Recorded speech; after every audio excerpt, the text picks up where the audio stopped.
Sasa hivi watu 28 wamepoteza maisha na wengine 8 ni majeruhi.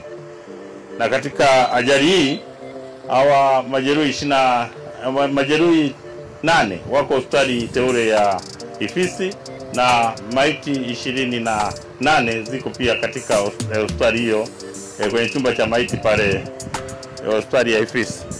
Ni kwamba mnamo tarehe 7 mwezi wa 6 mwaka 2025 majira ya saa 1:47 kwenye eneo hili la mlima Iwambi katika halmashauri ya wilaya ya Mbeya vijijini, kwenye barabara kuu ya kutoka Mbeya kuelekea Tunduma, gari lenye namba T830 EDP ikiwa na tela lake lenye namba T148 CTD aina Scania lori likiwa limebeba shehena ya unga likiwa linaendeshwa na dereva ambaye anaitwa Filipo Lighton Mwashibanda mwenye umri wa miaka 33. Huyu ni mkazi wa Tunduma katika mkoa wa Songwe, ikiwa natokea Dar es Salaam. Kama nilivyosema, lilikuwa limebeba shehena ya unga.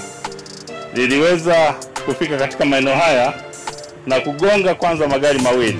Gari mojawapo ni T257 DVP aina ya Mitsubishi Rosa iliyokuwa na abiria, ambayo sasa ndio humo tumepata majeruhi pamoja na vifo.